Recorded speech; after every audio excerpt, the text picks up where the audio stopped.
नहमदु व नसल्ली अला रसूलिहिल करीम अम्मा बाद औज़ु बिल्लाहि मिनश शैतानिर रजीम बिस्मिल्लाहिर रहमानिर रहीम।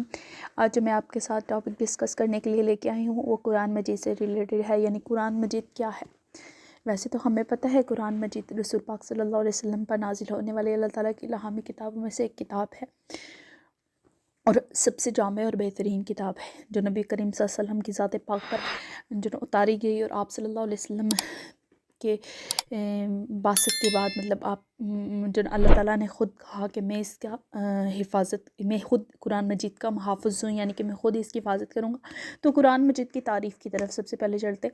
कुरान मजीद अल्लाह ताला का वो कलाम है जो नबी करीम सल्लल्लाहु अलैहि वसल्लम पर हज़रत जिब्राईल अलैहिस्सलाम के ज़रिए से नाजिल हुआ, मसाहिफ़ में लिखा गया और आप सल्लल्लाहु अलैहि वसल्लम से बग़ैर किसी शुबे के तवातरन मनकूल है और हर किस्म की तहरीफ से महफूज है, इसकी क्योंकि इसकी हिफाजत का ज़िम्मा अल्लाह ताला ने ख़ुद लिया है। अल्लाह सुब्हाना ताला का फरमान है। कुरान करीम में अल्लाह ताला का फरमान है, हमने कुरान को नाजिल किया और हम इसके मुहाफ़िज़ हैं। एजाज़ कुरान की तरफ आ जाएँ, यानी कि कुरान करीम के मौजज़ात। कुरान करीम की हक़ानियत की एक वाज़ेह दलील और इसका एजाज़ है, यानी एक ऐसा कलाम है जिसकी नज़ीर पेश करना इंसानी कुदरत से बाहिर है। इसी वजह से इसको सरवरे कौनैन का सबसे बड़ा मौजज़ा कहा जाता है। कुरान करीम के बाज़ एजाज़ जो हैं वो मैं आपके साथ आज तफसीलन बयान करूँगी। नंबर 1, अल्फाज और असलूब का एजाज़, यानी कि अल्फाज और असलूब के मौजज़ात जो हैं पूरे कुरान करीम में अल्हम्दुलिल्लाह से लेकर वन्नास तक, ना सिर्फ ये कि कहीं कोई एक लफ्ज़ भी गैर फसी नहीं है, बल्कि हर लफ्ज़ जिस मकाम पर आया है वो फ़साहत और बलागत के एतबार से ऐसा अटल है कि इसे बदल कर इसकी फ़साहत तो बलागत के साथ दूसरा लफ्ज़ लाना मुमकिन ही नहीं।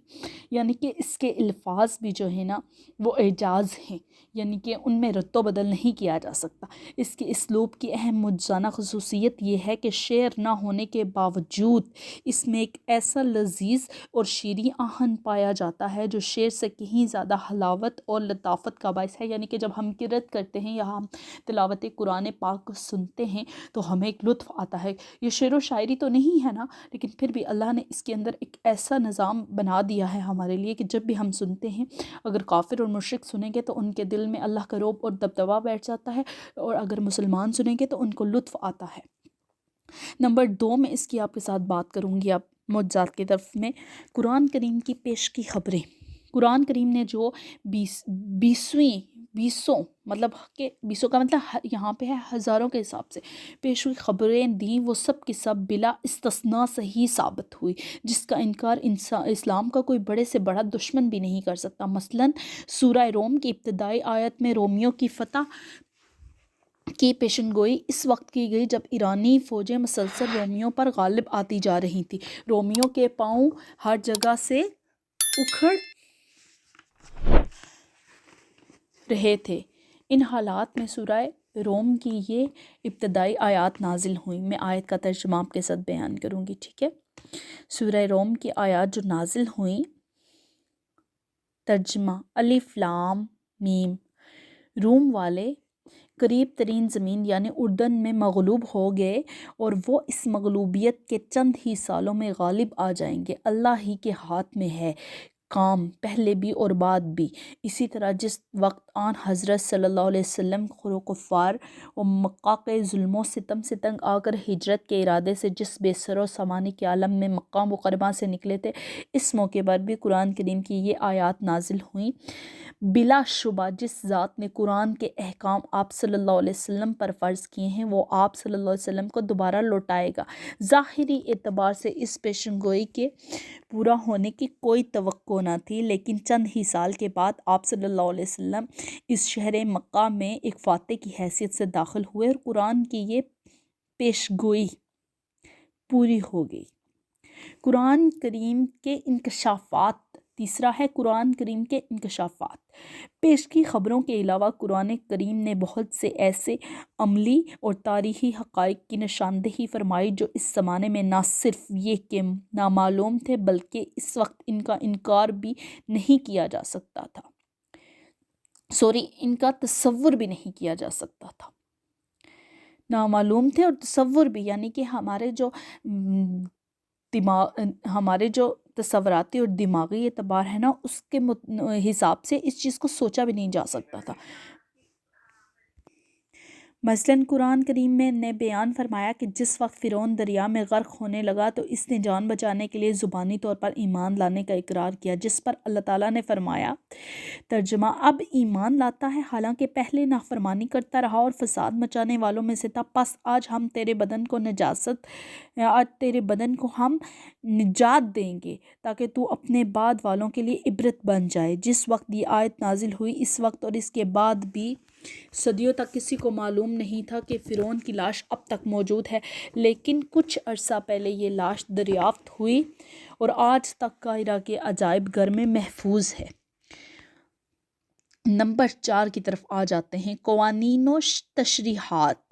قرآن کریم نے جن قوانین و تشریحات پر یہ قرآن کریم ہمارے مشتمل ہے، انسانیت کے لیے ان سے زیادہ حکیمانہ، منصفانہ اور نفع بخش قوانین آج تک کوئی بھی وضع کرنے میں کامیاب نہیں ہو سکا۔ جو قرآن کریم نے انسانیت کے لیے جو احکامات نازل کر دیے تھے، یعنی کہ جو احکامات بنا دیے تھے، نافذ کر دیے تھے، کوئی بھی کتاب، کوئی بھی شخص، کوئی بھی ملک، الغرض کوئی بھی مخلوق اس طرح کے قانون کو مرتب نہیں کر سکی جو انسانوں کے لیے سب سے زیادہ نفع بخش ہو۔ قرآن کریم میں ہی ایسی چیزیں جو ہیں یا ایسے قوانین موجود ہیں۔ کسی مذہب کے اور لوگ جو مذہب کے اعتبار سے لوگوں کے پاس ایسی کوئی قوانین نہیں ہیں انسانیت کے حساب سے۔ اب 5ویں کی طرف ہم آتے ہیں، لوگوں کے دلوں پر اثر۔ اس قرآن کریم کا یعنی کہ قرآن پاک جو ہیں، ان کا اثر لوگوں کے دلوں پر اثر ہوتا ہے، یعنی کہ اس اعجاز کی یہ واضح اور روشن دلیل ہے کہ دنیا میں کوئی بھی کلام ایسا نہیں جس کے سامعین کے دل اسے نہ سمجھنے کے باوجود متاثر ہوں۔ یعنی کہ یہاں پہ وہ بتا رہے ہیں کہ دنیا کا کوئی بھی کلام، کوئی بھی بات، کوئی بھی چیز ایسی نہیں ہے جسے انسان نہ سمجھتے ہوئے بھی اس کی طرف اٹریکٹ ہو، اس کا دل اسے سنتے ہوئے متاثر ہو، یا اس کا دل کرے کہ وہ اسے بار بار سنے۔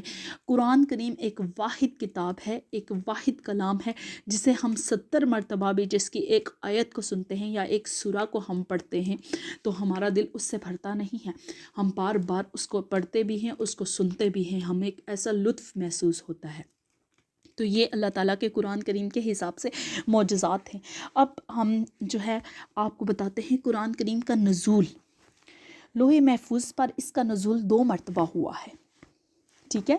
یہ بہت کم لوگوں کو پتہ ہوتا ہے، یہ جنرل نالج کی باتیں ہیں، یہ میں آج آپ سے ڈسکس کروں گی۔ ہمیں تو پتہ ہے قرآن مجید جو ہے وہ نازل ہو گیا، لیکن لوح محفوظ سے اس کا نزول 2 مرتبہ ہوا، بہت کم لوگ یہ جانتے ہوں گے۔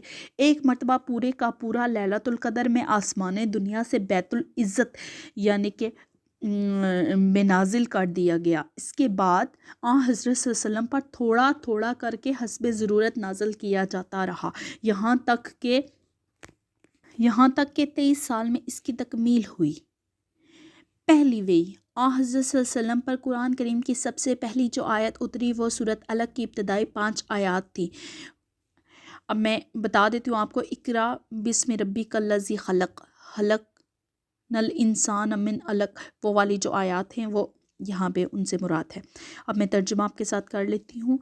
آپ اپنے رب کا نام لے کر پڑھا کیجئے جس نے مخلوق کو پیدا کیا، جس نے انسان کو خون کے لوتھڑے سے پیدا کیا۔ آپ قرآن پڑھا کیجئے اور آپ کا رب بڑا کریم ہے جس نے قلم سے تعلیم دی، انسان کو ان چیزوں کی تعلیم دی جن کو وہ نہ جانتا تھا۔ آخری وحی کیا ہے؟ اکثر علماء اس بات پر متفق ہیں کہ سورۃ بقرہ کی 281 آیت نزول کے اعتبار سے آخری ہے۔ یہ بھی کہا گیا ہے کہ یہ تینوں آیات ایک ہی موقع پر نازل ہوئیں۔ اس کا بھی ہم آپ سے ترجمہ بیان کر دیتے ہیں۔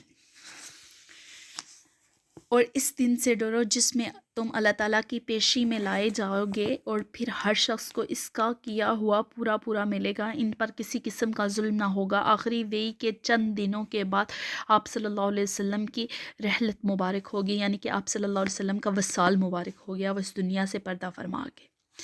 تو آج میں نے آپ کے ساتھ قرآن مجید کو اور اس کے نزول کے حوالے سے تھوڑا سا ڈسکس کیا. باقی میں اب کل مزید قرآن مجید کے بارے میں، یعنی کہ قرآن مجید کے نازل ہونے کی وجوہات، جمع کرنے کے عہد اور یہ سارا کچھ، حضرت بکر صدیق کی عہد میں کیسے، وہ میں آپ کو وقتاً فوقتاً اس کے بارے میں اب ڈسکس کرتی رہوں گی. آپ مجھے اجازت دیجیے.